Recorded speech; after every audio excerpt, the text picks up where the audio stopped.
I think I'm live. Cat. So I lied. We are not doing chapter 5 on, I think, this evening. We will be doing chapter 6. Healing is killing. But anyway, thank you for joining me for byung-chul. Tonight we are continuing reading Psychopolitics on a bit of a lark. Joining me this evening is Podrick, my isopod, and Augustus, maybe if he makes another visitation. It's just been one of those weeks. So I thought, why not just, you know, hang out?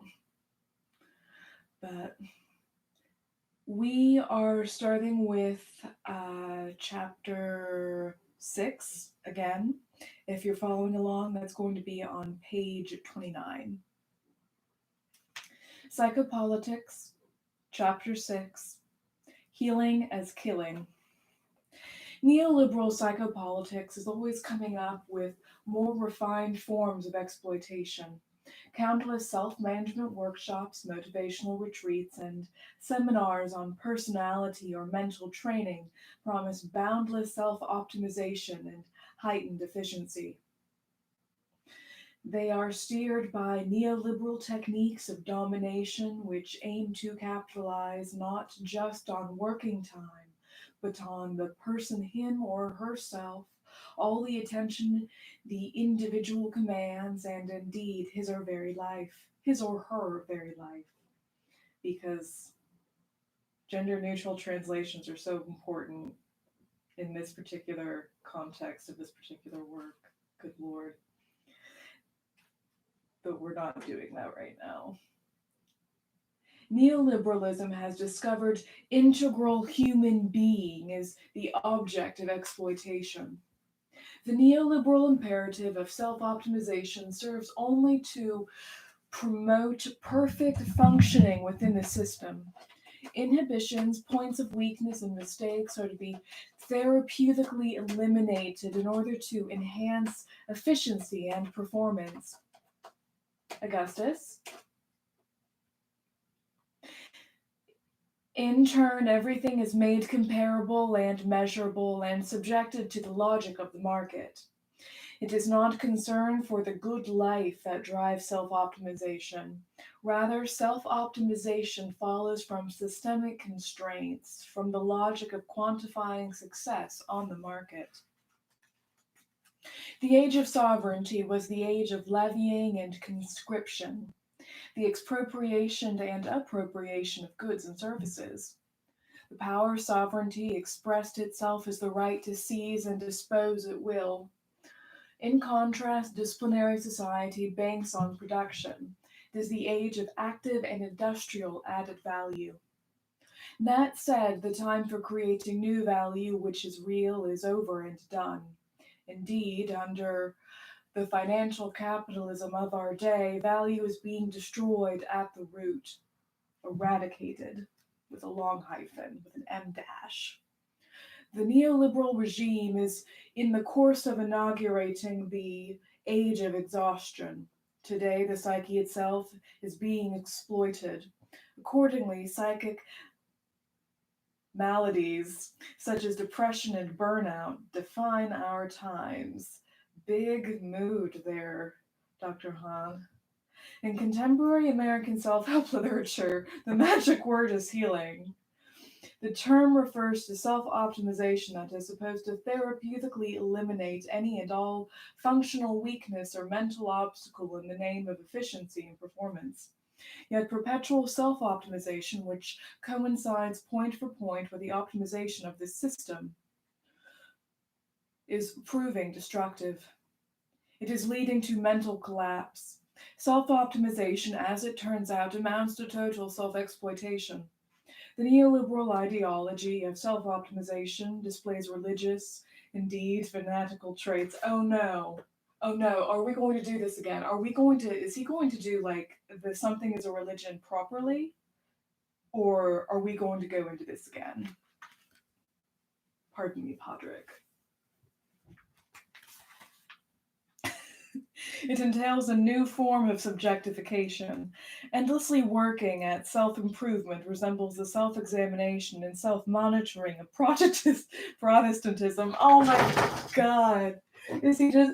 So is he going to do like.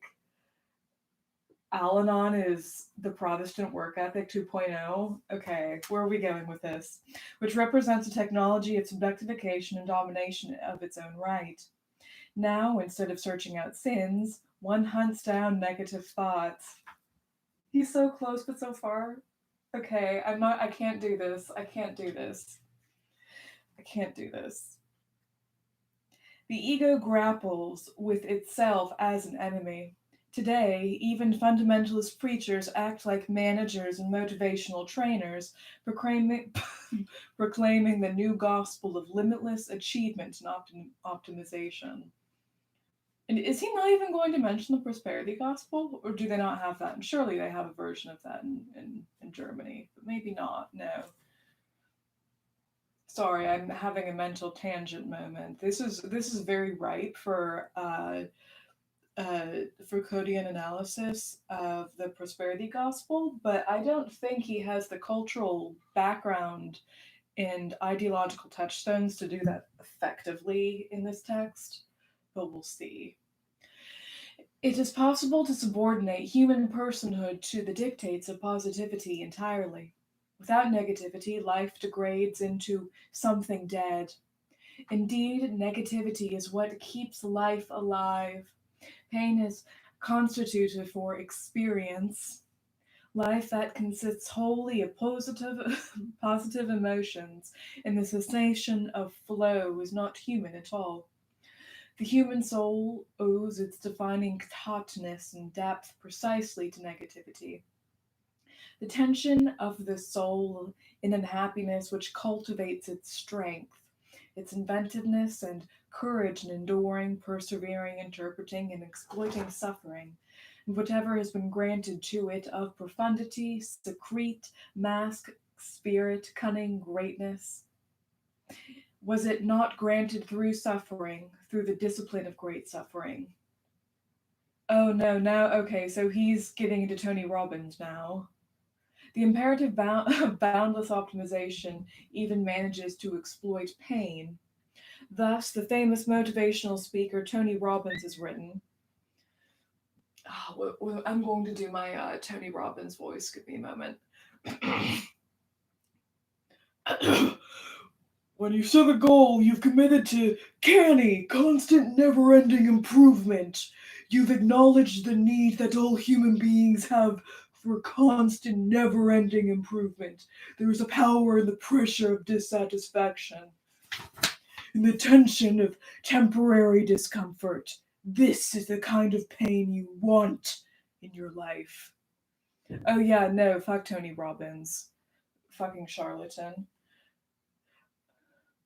Thank you, thank you. That was my Tony Robbins voice. It was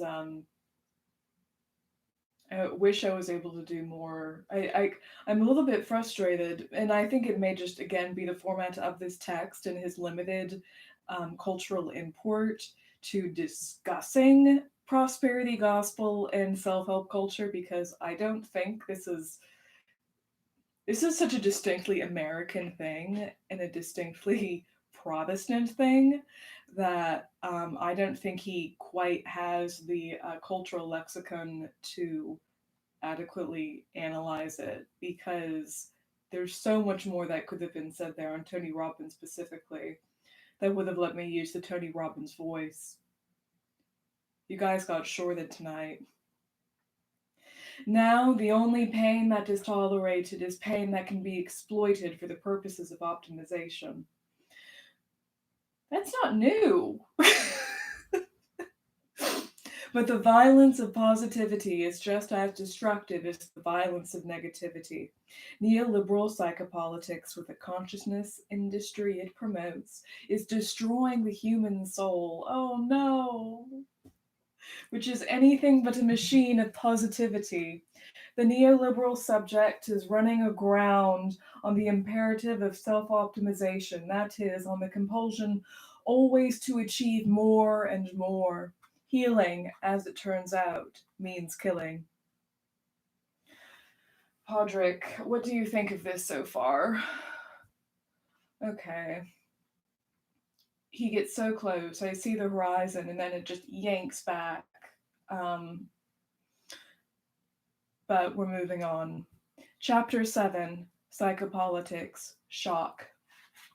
Naomi Klein's shock doctrine, which smacks of conspiracy, calls the first of its two main characters Dr. Shock. This is the name given to Montreal psychiatrist Dr. Ian Cameron, who believed that administering electric shocks could destroy bad elements within the brain, erase them, and enable a new personality to be constructed, starting from a clean slate. By means of electroshock, Cameron plunged his patients into a state of chaos that was supposed to provide the basis for their rebirth as healthy, model citizens. In other words, he understood the acts of destruction he performed as a kind of creation. The psyche was subjected to a violent de-branding and rebranding. It was to be newly formatted and rewritten, as it were. Cameron set up a panopticon with isolation chambers where he conducted human experiments of the utmost cruelty. The rooms were like torture chambers. Not like, to be clear, they were, but just putting that in there. First, over the course of a month, patients were administered powerful electroshocks.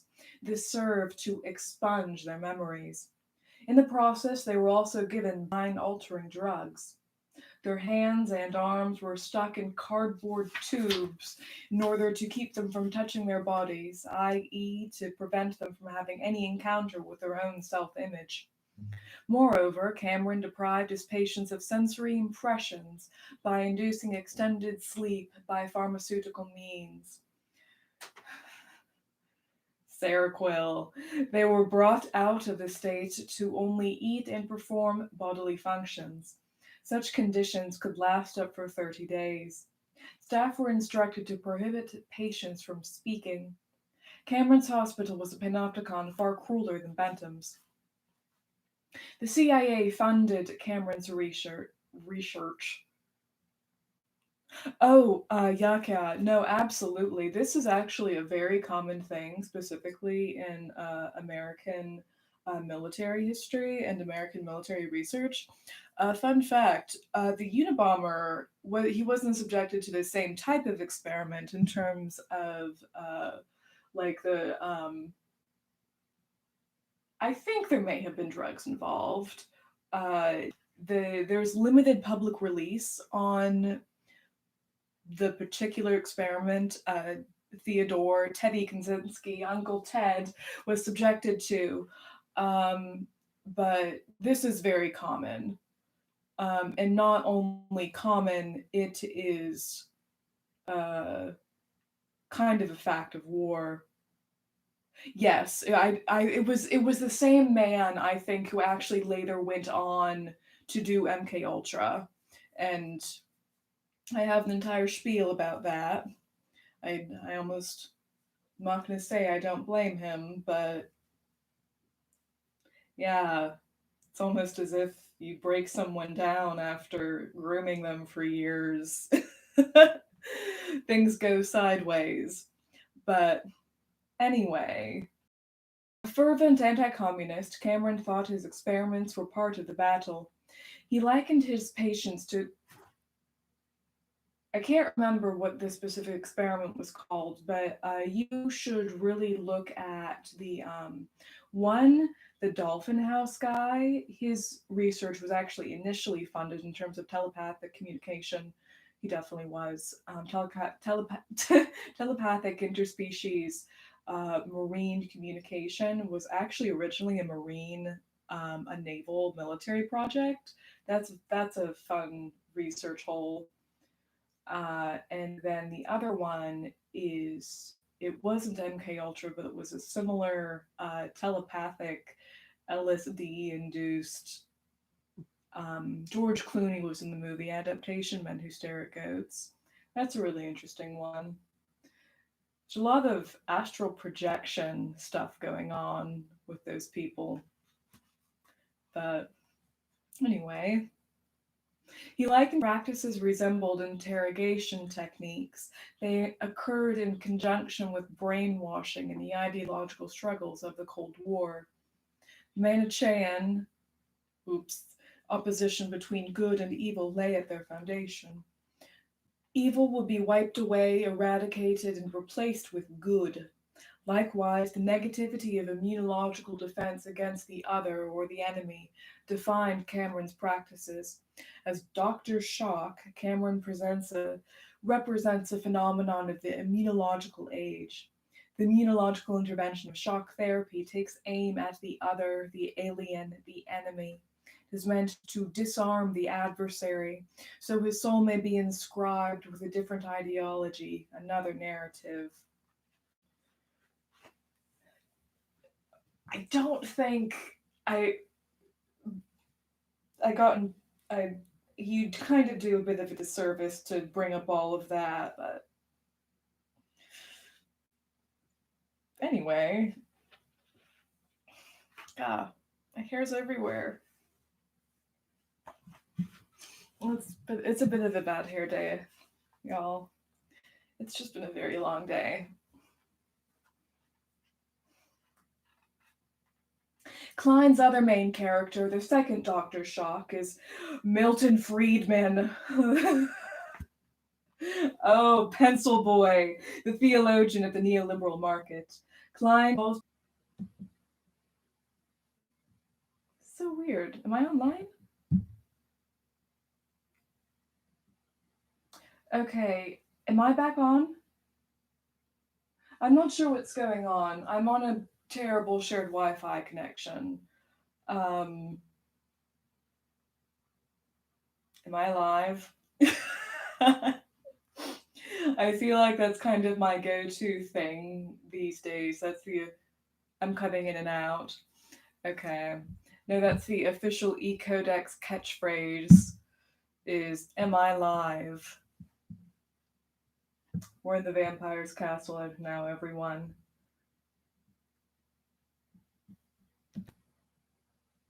I'm back now.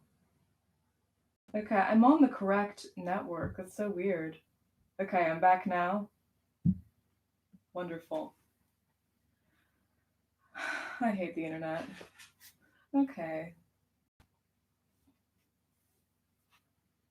Accordingly, the neoliberal regime should operate by means of shock, which wipes the psyche clean and empties it out. When it has been rendered defenseless, the mind readily accepts radical reprogramming. What does this have to do with Pencil Boy? When people are still paralyzed and traumatized by disaster, they can become objects of neoliberal conditioning.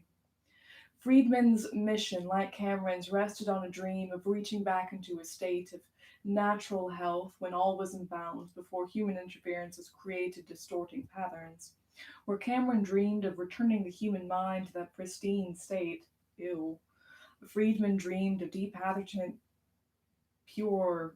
Oh, I don't like where this is going. I'm just going to skip this part. But Klein's theory of shock blinds her to the actual workings of neoliberal psychopolitics. Shock therapy is a genuinely disciplinary technique. Violent psychiatric interventions of this kind are employed in a disciplinary society alone. They number among the biopolitical measures of coercion. As psychodisciplines, they are orthopedic in nature. In contrast, the neoliberal technology of power does not exercise disciplinary coercion. Electroshock's mode of operation differs fundamentally from that of neoliberal psychopolitics. Electroshock owes its efficacy to paralyzing and annihilating the contents of the psyche. Its essential trait is negativity. In contrast, neoliberal psychopolitics is dominated by positivity. Instead of working with negative threats, it works with positive stimuli. Instead of administering the bitter medicine, it enlists. Oh my god. I because this is such because psychopolitics is such a short read, I am forcing myself to endeavor through it in the streams, in the live reads, because I don't have an excuse. You know, it's only 80 pages, but every time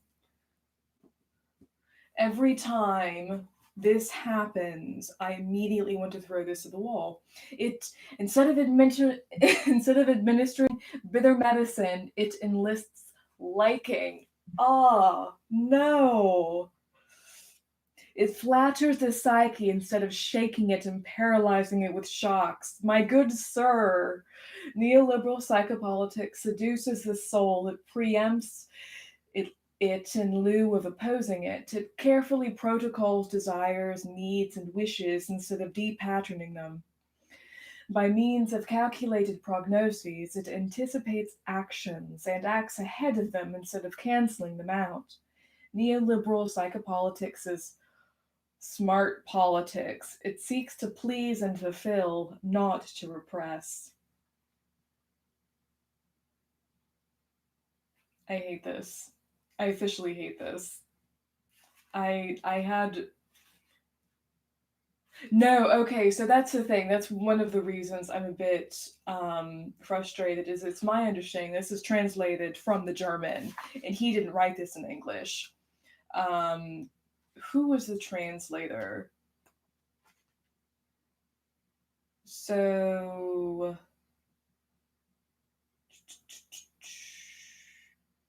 okay, the translation of this work was supported by a grant, but tell me who so I can avoid them. Because surely, like this man, oh, Eric Butler, Eric with a K. Yeah, could you do me a favor? And if you could look up byung-chul Han's other book on ritual and see who translated that one? Because I'm allowed. Uh, Aladdin, I can't, I don't do German. I'm sorry. I'm a bad Miller. I'm a terrible, I'm not a good comparative religions scholar. Thank you. Because I have the strong feeling this is just a terrible translation from German. Because it is just so loaded with big brain, Banksy style sentiments that I refuse to believe that this is him. Oh, thank you. I'm gonna Google translate that when when I wrap up, when I decide to quit, because we've just hit chapter 8, which no, I don't. I shouldn't. I won't. Just for you. Thanks. um, so we've just hit chapter 8 of psychopolitics, everyone, and I'm debating quitting. Not because I can't handle this, but because I don't want to handle this. Um, it is entitled. Okay, thank you. That's not this guy, so that gives me hope. Because I've been really wanting to read that one. Yeah. Eric with a K. I'll meet you in the pit. But this chapter is entitled Friendly Big Brother. And for anyone who's been keeping up with this streaming series persistently, um, for specifically this book, my first installment had, I want to say, like a 45-minute long tangent at the end where I just ranted about this specific uh, fetishization of post dystopian communications technology and George Orwell and this entire Big Brother phenomena. Um,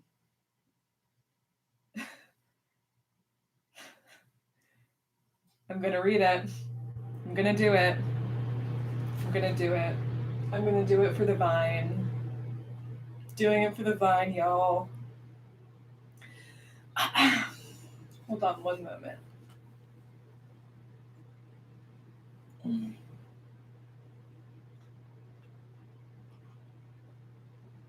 It's my apple cider.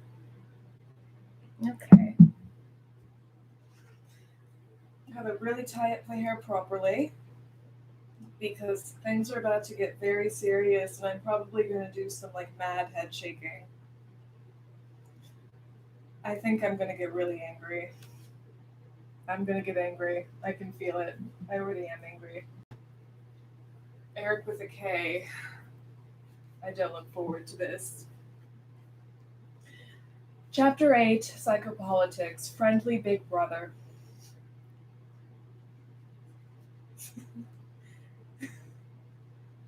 I can feel my frontal lobe pulsing already. Do speak is the name for the ideal language in George Orwell's surveillance state. It is meant to supplant old speak entirely. New speak has only one goal, to restrict room for thinking freely. Every year, words decrease in number and the space for conscious thought diminishes. Syme, a friend of 1984's hero Winston, raves about the beauty of destroying words. Thought crimes, oh wait, I have to do a Syme voice.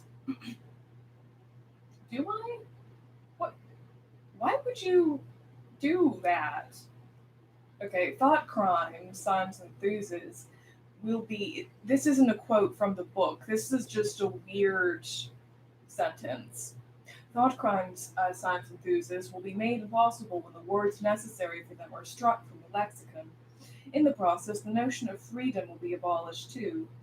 On this score, Orwell's surveillance state differs fundamentally from the world of the digital panopticon, which uses freedom to excess.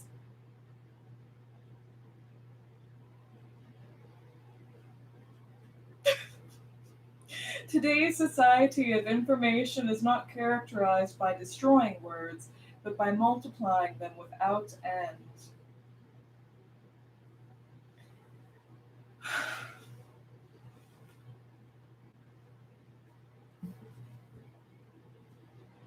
The spirit of the Cold War and the negativity of enmity dominate Orwell's novel. The country it describes is in a permanent state of war. Yes, yes, because that is the societal condition. That's and for reference, I also probably have like a 40-minute long rant slash ramble deeper in.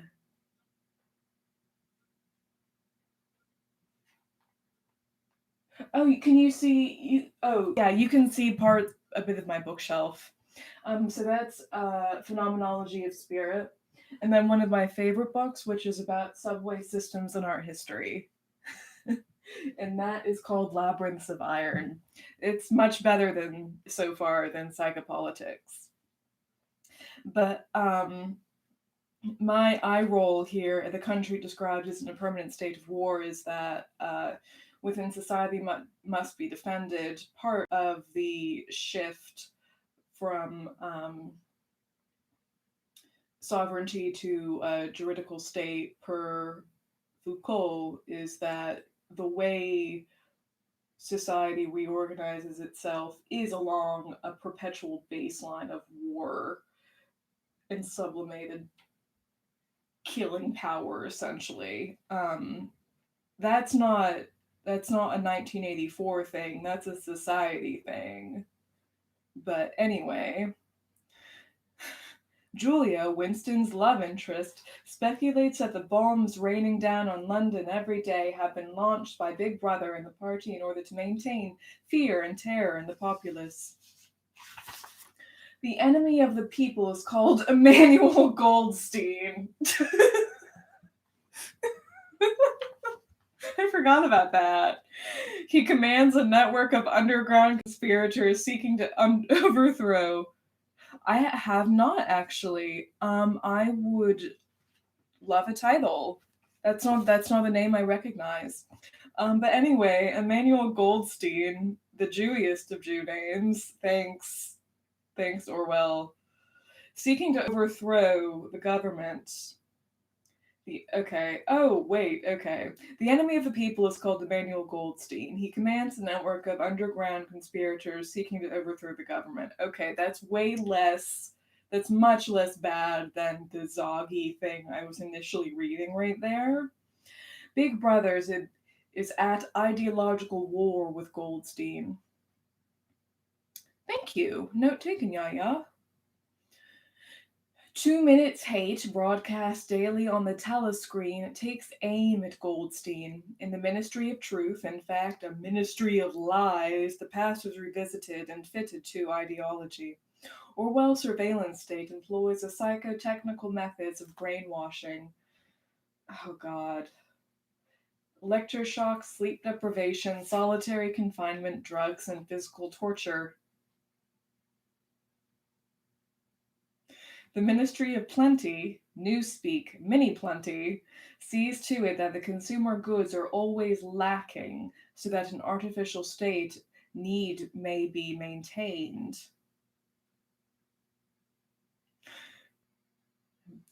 I feel like I'm staring into the camera like I'm on The Office. Like this is one of the reasons, God, I hate.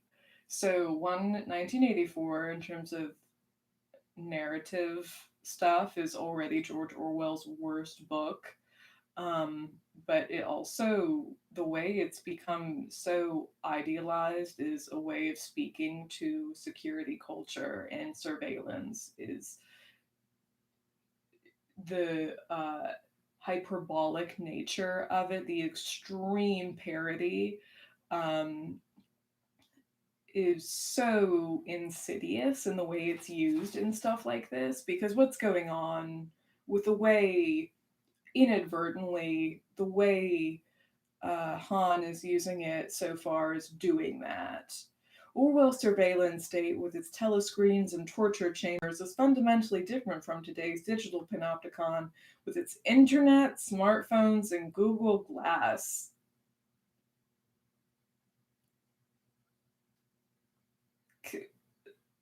This was written in Was this written in 2013? Like when did Google Glass come out? I haven't actually ever seen anyone wear a pair because um yeah, okay, big boomer alert. Um because I don't think I've ever actually anyone see I haven't seen anyone successfully wear a pair of Google Glass and not get their like ass beat for it, because people very understandably have a certain hostility to that type of just. Oh, the Google Glass is fake news, hon. In the digital panopticon, the illusion of limitless freedom and communication predominates. Here, there is no torture, just tweets and posts. Jesus fucking Christ.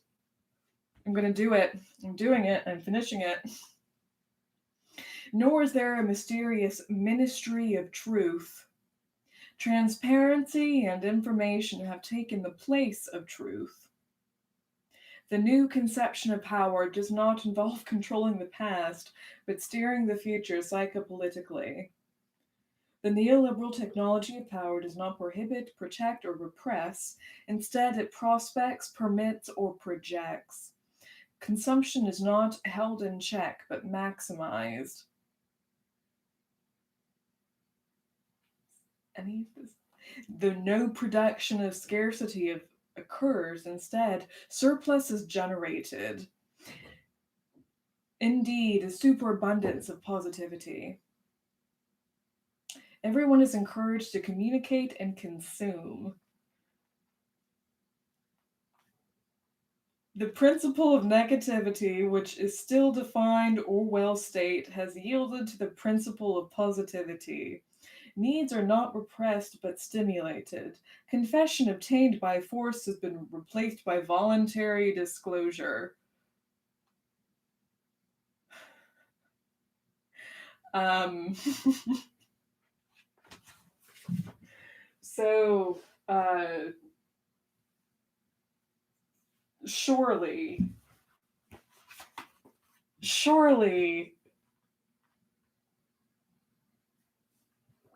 this can't.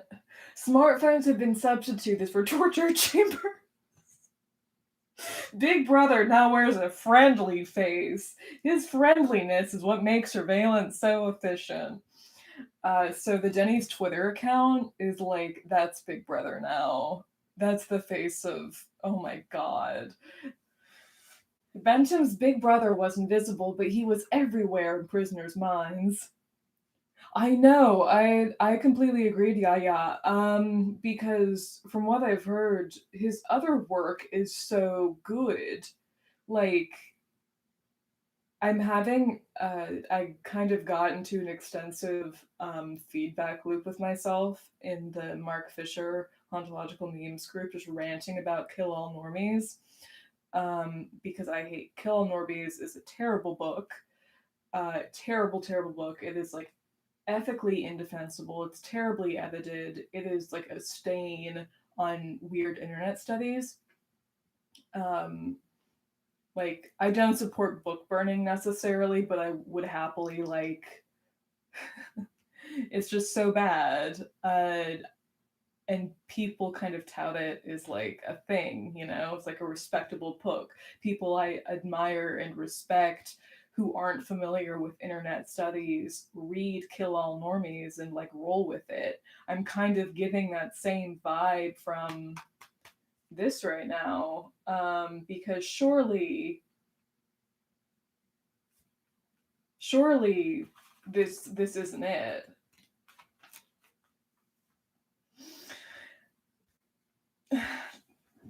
This ain't it, Chief. Okay. Consequently, surveillance state is an imprecise name for describing the digital panopticon. Really? Here, everyone feels free. However, precisely this feeling of freedom, which is nowhere to be found in Orwell's state, is now the problem. Because maybe this is a fictional this isn't how any of this works. You can't, it's not. The digital panopticon thrives on its occupants' voluntary self-exposure. Self-exploitation and self-illumination follows the same logic. In either case, freedom is exploited. Oh, Jesus Christ, it's not how disclosure works. Oh my god, okay. The digital panopticon lacks a big brother wresting information from us against our will. Instead, we lay ourselves bare voluntarily. Okay, this is so close to ending. This chapter is so close to finishing. I can make it. This is so bad. This is really bad. I'm having a Kill All Normies moment. And his other work seems so good. The advertisement that Apple aired during the 1984 Super Bowl has become the stuff of legend. Okay. Surely this is a translation thing.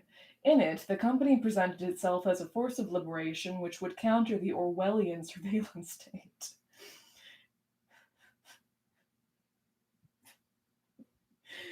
The irony here being that, in fact, Apple has been one of the very few companies to actually stand by user encryption, ironically. But anyway, in lockstep, listless workers, evidently without a will of their own, Foxconn moment, march into a vast hall and listen to Big Brother's fanatical declamations on this telescreen. Then the ad shows a woman rushing into the assembly hall and the thought police in hot pursuit.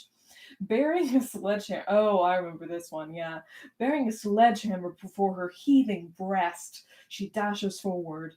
Full of resolve, she runs straight up to Big Brother and throws the sledgehammer at the telescreen with all of the force she can muster. It explodes in a dazzling burst of light. The assembled workers promptly awaken from their torpor. A voice declares, on January 24th, Apple Computer will introduce Macintosh. And you'll see why 1984 won't be like 1984. But despite Apple's message, 1984 did not signal the end of their surveillance state so much as the inception of a new kind of control society, one whose operations surpassed the Orwellian state by leaps and bounds. Now communication and control have become one without remainder. Now everyone is his or her own panopticon.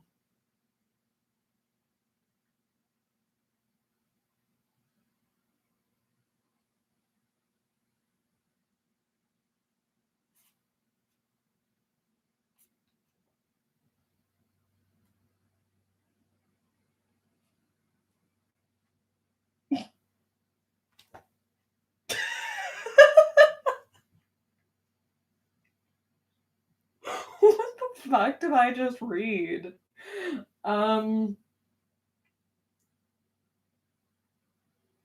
What?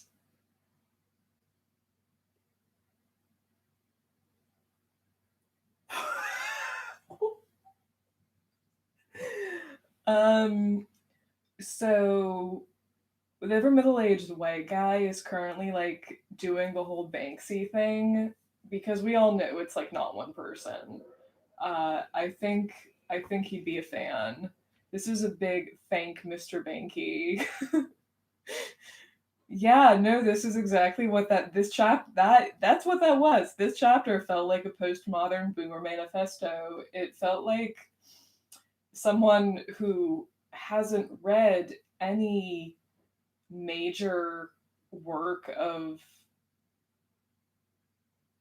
fictional critique of the surveillance state since Orwell. Um, I'm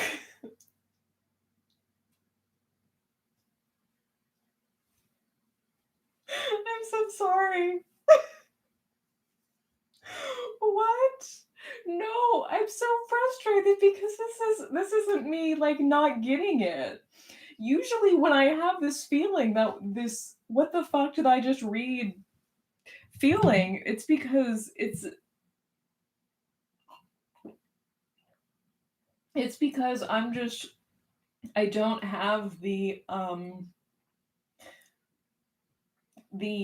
intelligibility of the text, so to speak, on lockdown. I don't have like all of the background. I don't have all of the how all of the references and that kind of thing.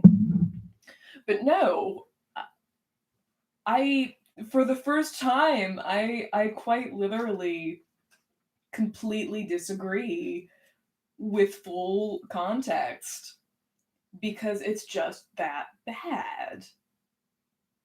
Like, okay, so this is how like me at age 18 would love that. And the reason I say that is because I very early on, I've been like a committed anarchist for over a decade, but when I was much younger, I was of course naturally one of those we can try and make capitalism work, you know, Randy friendly. I've since changed my ways so much. I'm a better person now. I have grown and improved, but I was very much so into that entire big brained like we can use Orwell to talk about everything in modern society type of things, you know? I wrote like so to graduate high school, we had to like in my particular program, we had to write like roughly like this would have been Herculean at the time, like a 20-page paper, like the equivalent of like a mini thesis. And I wrote mine on 1984, and um, wow, this somehow suddenly makes so much sense. a psychoanalytic evaluation, like, of 1984. That's how up Orwell's ass I used to be. Um, so, and I've read a hell of a lot of Foucault at this point, and none of that was legitimate. Is this what it's like to be a real academic? You can just write things and people will like do that? People will like subscribe to your newsletter? Is this what it's like? I can't wait to be an academic, because this was genuinely really bad. Putting aside the entire, that's not how any of this works in terms of technological disclosure, identity breakdown. I as a religion scholar, I hate the term brainwashing. That's not how any of this works.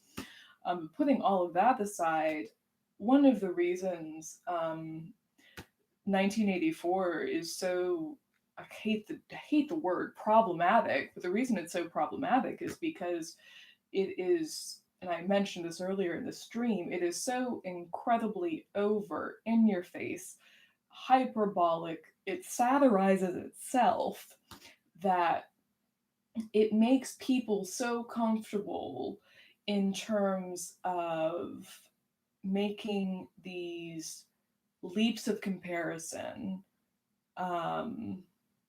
God, you know what I'm talking about. Like the title of this chapter, Big Brother, shit like that.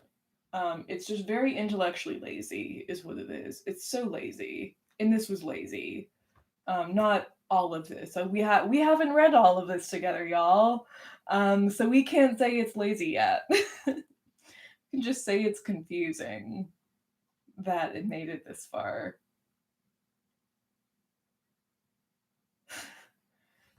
Yeah.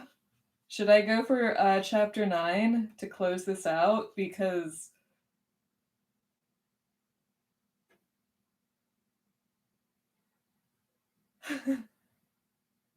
I don't know what to do. Oh no. At my own risk. Okay, so chapter 9. Oh god.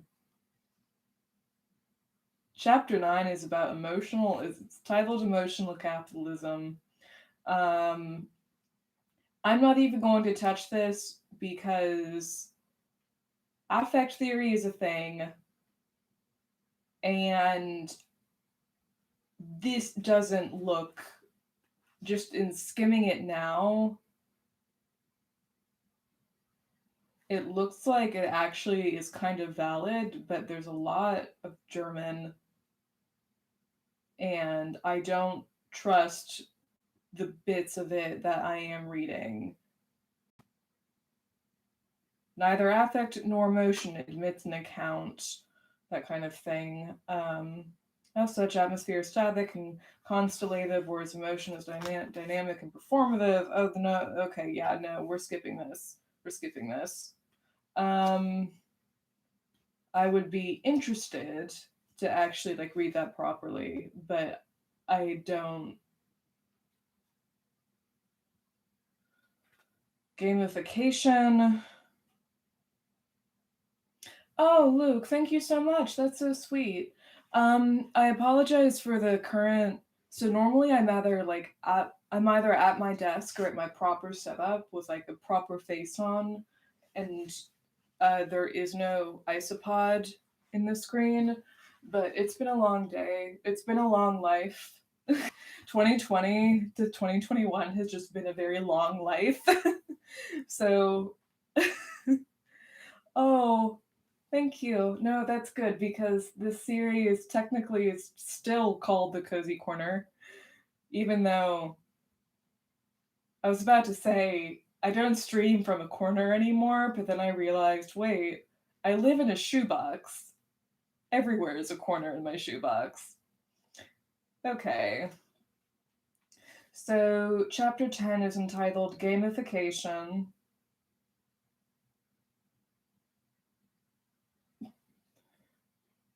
The player subjugates him or herself to the order of domination in the very act of playing. Oh, Jesus fucking. No, no. Okay. Profanation means taking things that belong to the gods and were therefore removed from mortal use. Profane. Oh, geez. Okay, so looking specifically at, I'm going to say chapter 9 is valid, but I'm not going to read it because it gets into some stuff regarding affect theory that I understand, but I don't understand well enough to explain because it's affect theory. And the way I'd be critiquing it would be me talking out of my ass, even though I kind of disagree with what I'm reading, and it's my strong feeling that this is another translation related thing versus the actual content. Um, because Eric with a K, I think, has done byung-chul Han a great injustice thus far, as we have since seen. And with chapter 10 regarding gamification, let's see. Okay.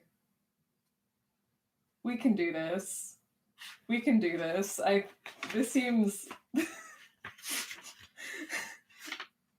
yeah, all my homies say Eric with a K. I completely agree, yeah. It's no. No. No. This is chapter 10. I feel so bad because I know I'm 2 pages into the one with the ritual, and it is so completely different in terms of tonality and everything.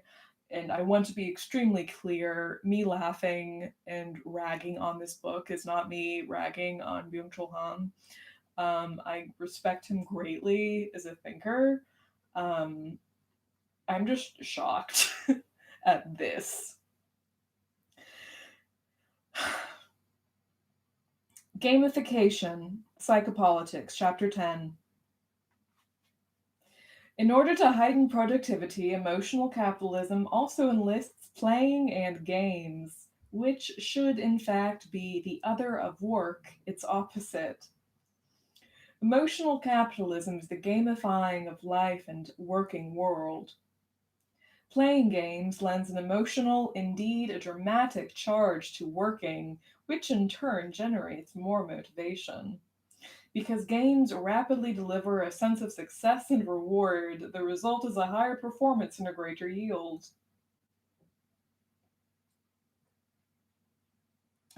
Oh, Aaliyah, thanks for your comment. I've been thinking about you a bit when I saw one of your previous comments. Yeah, I like spoony mood. I see you. Big respect. I hope you're doing well. Well, like, actually, I take that back. I know that's a bullshit thing to say. I hope you're doing as well as you can in circumstances. Me and the homies who hate Eric with a K are holding space for you, Aaliyah. Because games rapidly deliver a sense of success and reward, the result is a higher performance and a greater yield. Yes! A person playing a game, being emotionally invested, is much more engaged than a worker who acts rationally or is simply functioning. Games exhibit a specific temporality marked by immediate experiences of success and reward. But what matures over time cannot be gamified. Whatever is long, anything that lasts a long time, proves incompatible with the game's temporality. Oh my gosh, excuse me. the game's temporality. Hunting, for instance, matches the mode of the game, whereas farming, which depends on slow processes of ripening and quiet growth, cannot be gamified at all. I'm sorry, the Pennsylvania Dutch in me just jumped out, and I'm like, yeah, that stuff can be gamified. um, yeah, life cannot be turned into hunting alone. The gamification of work exploits homo ludens. The player subjugates him or herself to the order of domination in the very act of playing. Oh no, it's happening! Today, the gamification logic of likes, friends, and followers means that social communication is also being plugged into and subordinated to a game mode.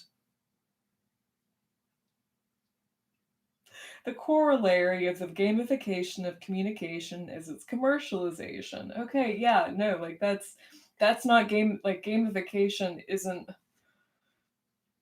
this is like cart before the horse stuff, you know. That said, this process is destroying human communication.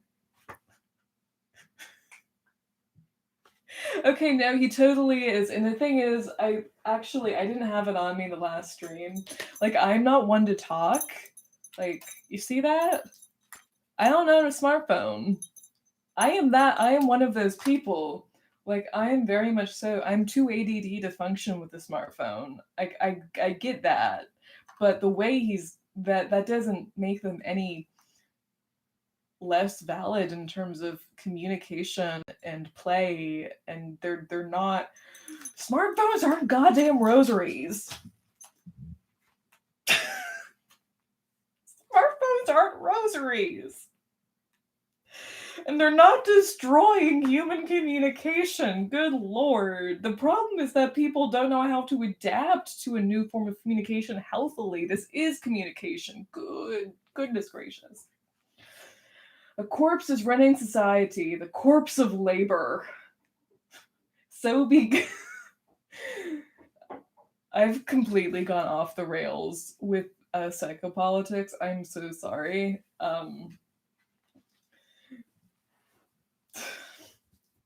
Let's recover. Let's get back. I've gone off the rails with this reading. Like, I was really intending to get into like is this like one of my like more thematically serious and engaged readings, kind of like what I was doing with Haraway and Foucault. That's because that's also fun, but they don't write like boomers, you know? They don't write Facebook bad, I can't log into Instagram screeds. And I say that as someone who can't log into Instagram because I don't have one. Like, when you have someone who is a completely as unplugged from social media as me saying you're going too far and you're doing this wrong, like it's not, these aren't destroying human communication. There's changing the platform. It's changing the way people relate to themselves and to others. Okay. So begins the Manifesto Against Labor, written by the Crisis Group, which is based around Robert Kurz. Following the microelectric revolution, the argument goes, the production of wealth has grown increasingly detached from human labor. Yet at the same time, society has never been so thoroughly committed to work as it is in our post-Fordist age, an epoch that, I totally mispronounced that, I'm so sorry, in actual fact is only making labor more and more superfluous. The manifesto points out that the political left, in particular, has exalted labor. Not only has it declared work the essence of human being italicized, that's how you know it's serious. More still, it has mystified labor and pronounced it the opposite principle to capital. The left does not view work itself as a scandal, only its exploitation.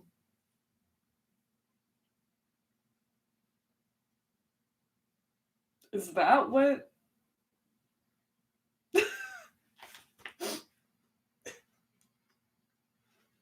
Did Eric with a K just break down like the entire argument against labor exploitation and everything and all of that to scandal? Did Eric with a K just do that?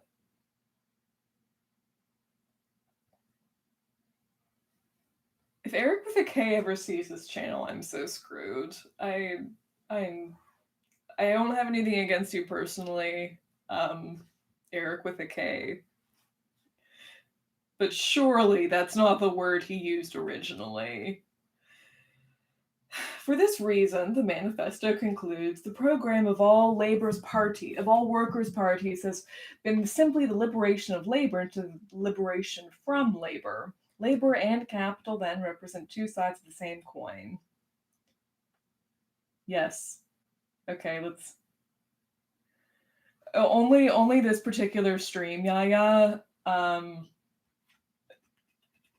Because like this is the only book involving Eric with a K I have read and will ever read. I I can't. I can't. Scandal. Yet despite highly vigorous forces of production, we have not witnessed the advent of the realm of freedom, where labor determined by necessity and external expediency ends. Ultimately, Marx himself adhered to the primacy of labor. The increase of free time, Marx contends, reacts back upon the power of labor as itself is the greatest productive power. But with that, the realm of necessity comes to colonize the realm of freedom. Idle time, as time for higher activity, transforms its possessor into a different subject with greater productive force than one who merely toils. Yes, I mean, I suppose so. That's a valid reading of Marx, but what the fuck does this have to do with gamification? Like, I understand, like, in abstract, that connection, but the losing a bit of focus there. In modern parlance, the more leisure time means increased human capital. Idleness that might otherwise be devoted to activities free of purpose and constraint are integrated into the operations of capital. Even though Marx speaks of capital fixe being man himself, human beings endowed with general intellect are now transforming themselves into capital.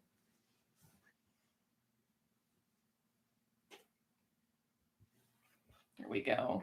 I wanted him to have a bit more camera time. He doesn't get nearly enough attention here at home. Contrary to Marx's assumptions, the dialectic between forces of production and relations of production is not leading to freedom. More than anything else, it is entangling us in exploitation along new lines. We would have to think with Marx beyond Marx in order to make freedom, indeed time that is free, our own. Could only come from the other of work, a wholly other force that no longer serves production or admits transformation into any kind of workforce at all. In other words, freedom could only come from having a mode of living that is no longer a mode of production, indeed, from something altogether unproductive. The course our future takes will depend on whether we prove able, beyond the world of production, to make use of the useless. The human being is a creature of luxury. Okay. In the original and authentic sense, luxury is not a practice of consumption. Rather, it is a mode of living that is free of necessity. Freedom is based on deviation, luxuriance, getting away from necessity. Luxury transcends the intention of averting need, but today, consumption is co opting even luxury. Excessive consumption amounts to unfreedom. Did he use that word just there? Just right there.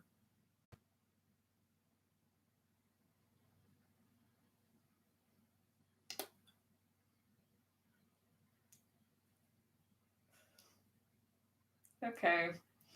Compulsion corresponding to the unfreedom of labor. Luxury is freedom, like play that is truly free, can be thought only beyond the world of work and consumption. Viewed in this light, it stands close to asceticism. True happiness comes from what runs riot, lets go, is exuberant, and loses meaning, the excessive and superfluous.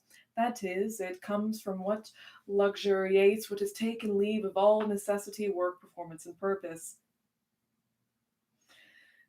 But today, even excess is being pocketed by capital, which strips out all of its emancipatory potential entirely. What is more, playing in games belong to luxury too, but as play that is not yoked to the process of labor and production. As a means of production, gamification is destroying play's potential to set free. Yes, yes, because that is all play. That is the bulk of play connections in society. Play should make it possible to use things in a wholly different ways. It should liberate them from the theology and technology of capital.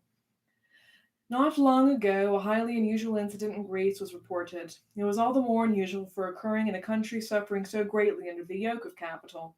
The event possesses a singularly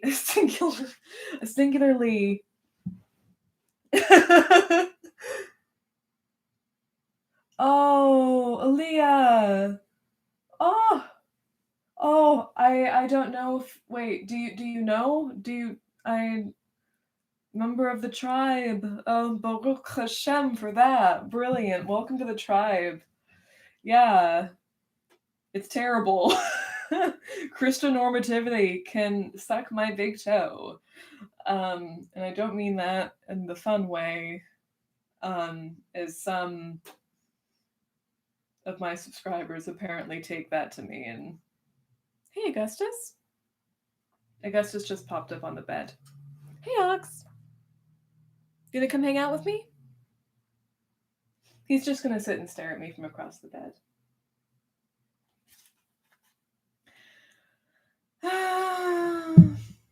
The event possesses a highly singularly emblematic quality, so much so that it seems like a sign from the future. Children, it is said, found a large bundle of banknotes in the ruins of a house. They made use of them in a wholly other way, playing with them and tearing them to shreds. Perhaps these children anticipated a future we will share. The world lies in rubble in the ruins we are playing to, tearing apart paper money. That's actually already happened. During radical inflation, I believe, I want to say in Hungary during the 50s and 60s. Ah, V, you did. Hello. We all know I don't keep regular hours in terms of like actually timing out my streams. So it's like a gift.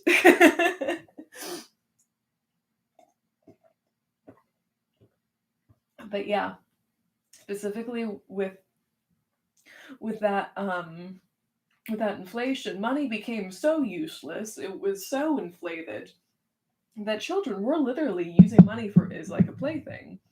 I remember a very long time ago coming across a black and white photo of these kids um, running around with paper money kites.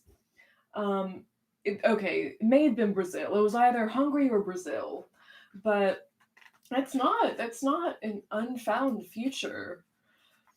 Profanation means taking things that belong to the gods and were therefore removed from mortal use and returning them to human beings to do with as they will. The Greek children were profaning money by handing it over to an entirely other use. Games and play. Patrick Bateman would have something to say about that. In a single stroke, profanation transformed what is so fetishized today, money, into a common toy. Agamben understands religion in terms of the Latin religare. Accordingly, it means that being attentive and alert, watching over things that are holy and taking care that they remain separate from other things. Oh no. Is he doing it again? He can't be doing it again. Such setting apart is essential to religion. Profanation, then, means adopting an attitude of conscious negligence with regard to the same watchfulness. The children in Greece were displaying carelessly about money when they simply played with it and tore it apart. Oh no.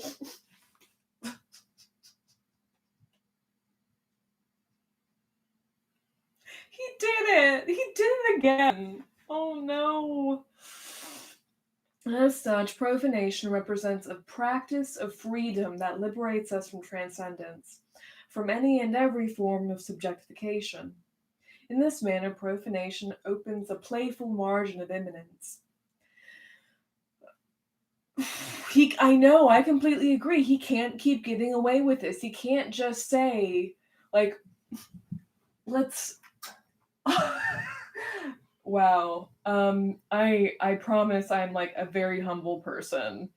But when I say Neopets is a religion, when I say X thing is a religion, I say so with a very strict, extensive series of explanations and sub references to justify that statement. I don't just say Neopets is a religion because people like throw everything to it. I don't say money is a religion because people like believe in it. That's not how this works. That's not how any of this works. He can't keep getting away with this.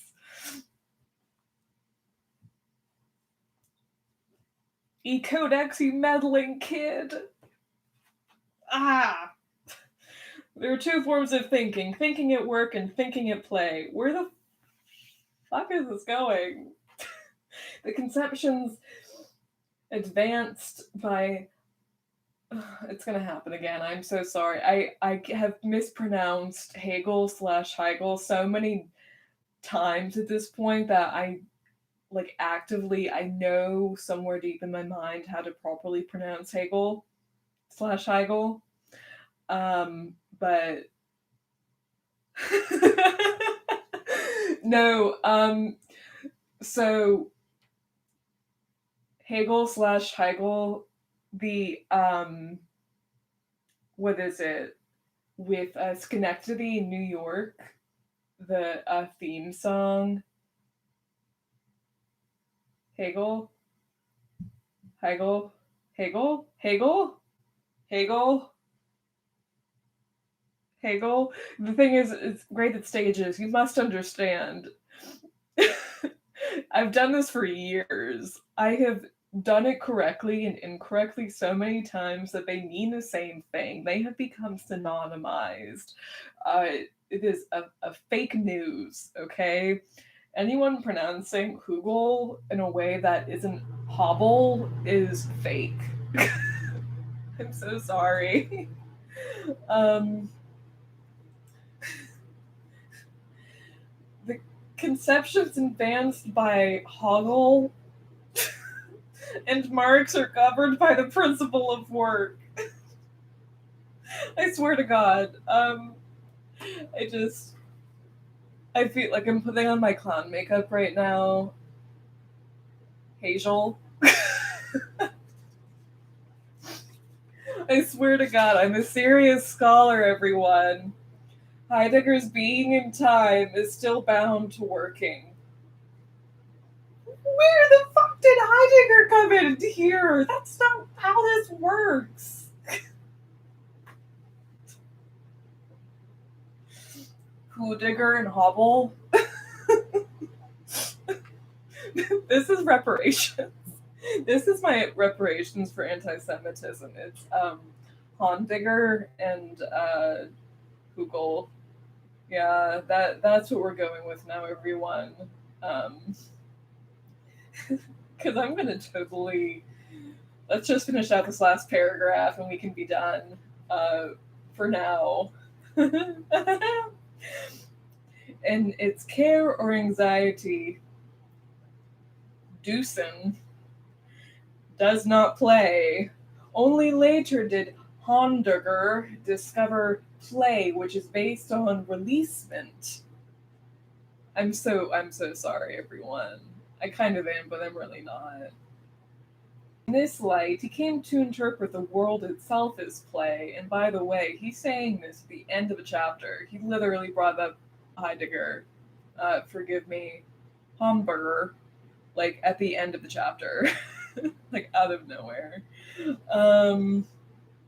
Now he sought out the open das Offen of a free space hardly surmised and heated, in which beings come into play as such.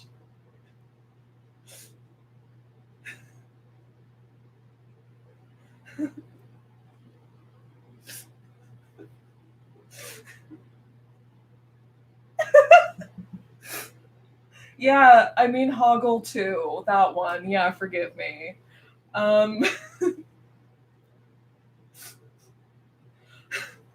Hoggle 2, Electric Boogaloo, but throw in some Nazism. Yeah, that guy. Heidegger's time, place, space, Zeitspielraum, gestures towards a time space free of labor in any form. In this realm of the event, psychology has been completely surpassed as a mode of subjectification. Okay, for the record, that's the end of the chapter. For the record, so the title of this chapter is entitled Gamification, right? So, okay, thank you. Thank you. Because I feel like the clown. Not because I'm not smart. I think I'm pretty okay. I scored a solid 80 on my eugenics test. Okay, my eugenics IQ test. What is it called? Oh no, that's not. That is literally called the IQ test.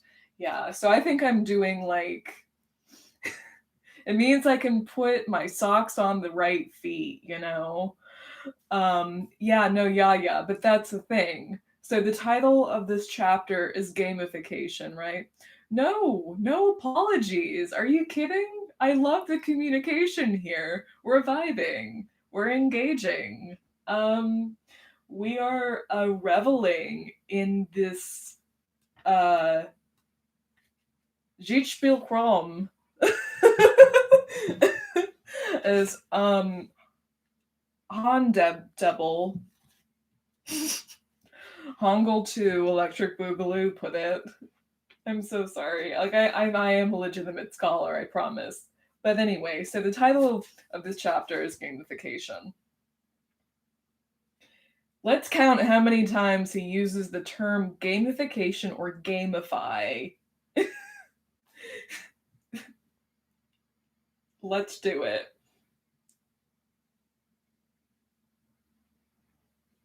1, 2, 3, 4.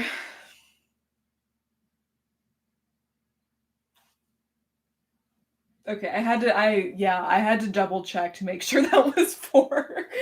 Yeah, that's that's how my big brain is serving me right now. The Always Sunny in Philadelphia theme song is currently playing in my head. 5. Okay, so like 6 times. No, that's not even. Yeah, okay, so let's say 6 times.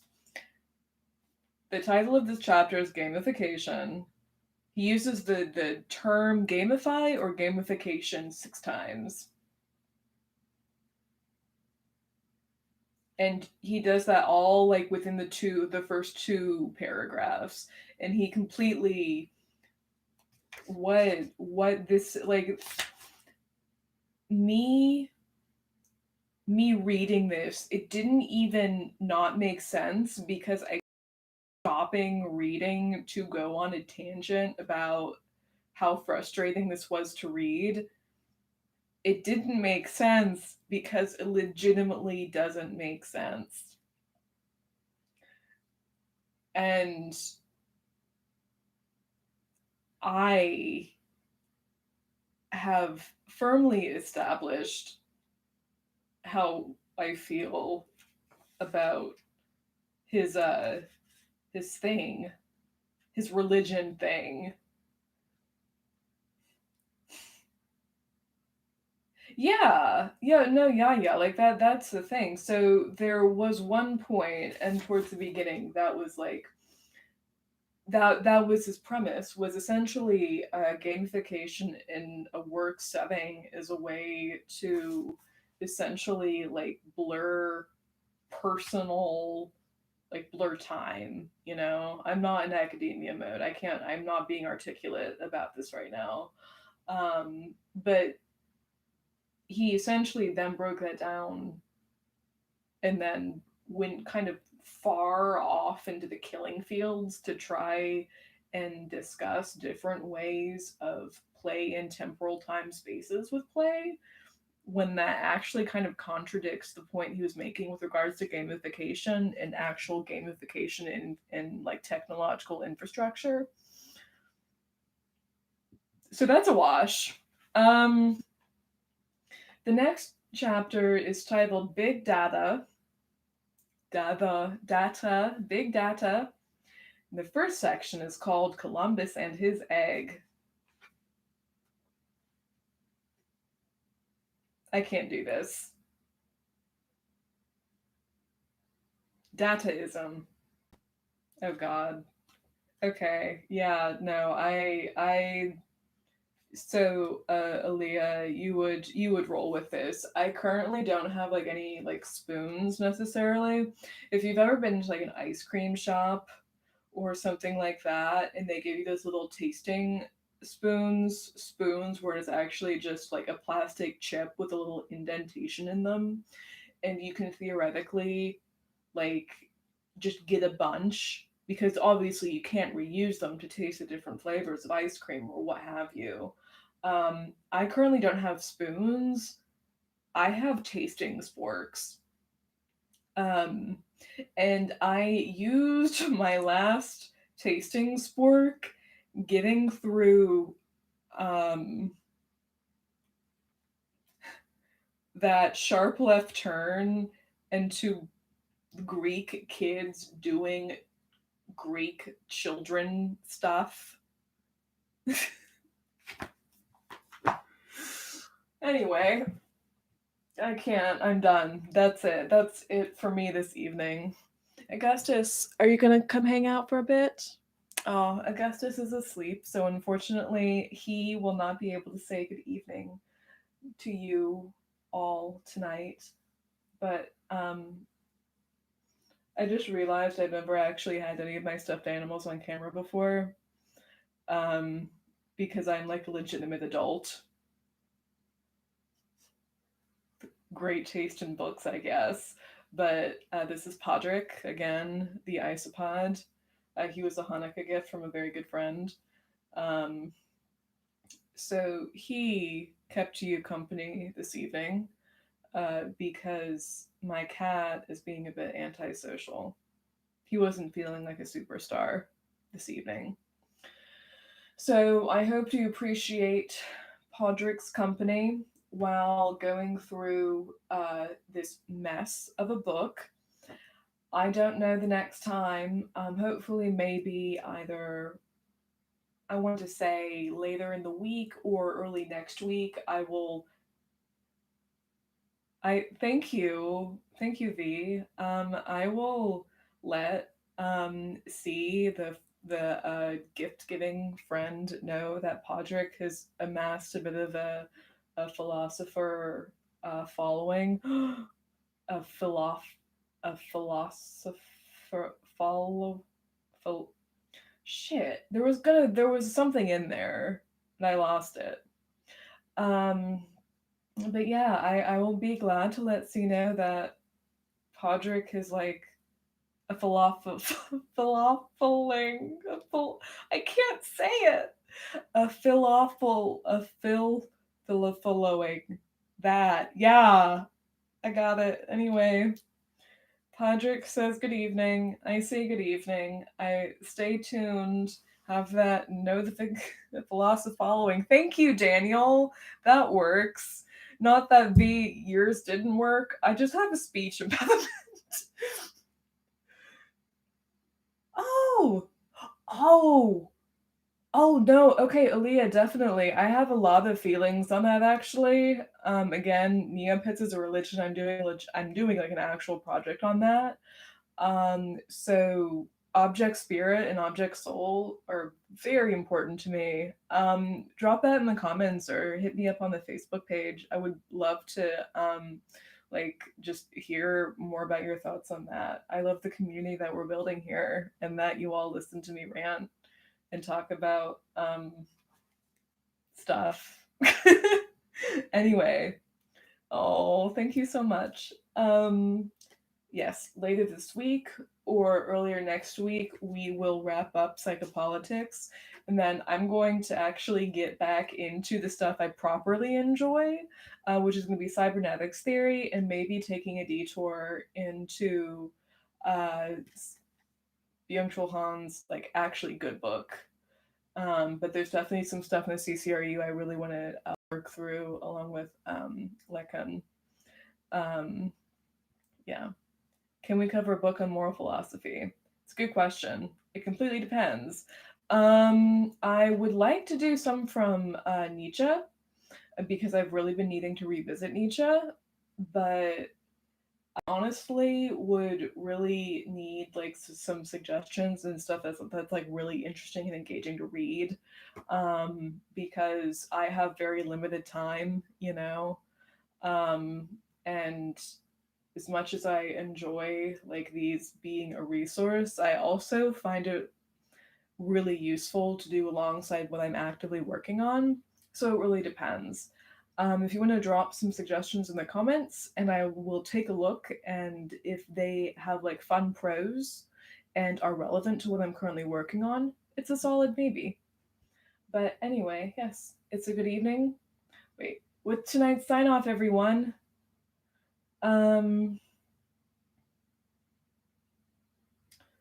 What's tonight's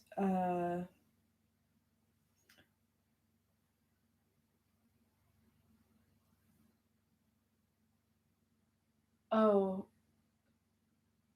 signing off.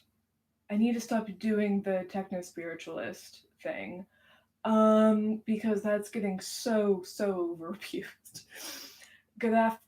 Signing off from your techno spiritualist isopodrian unfortunately psychopolitically critical doomer GF.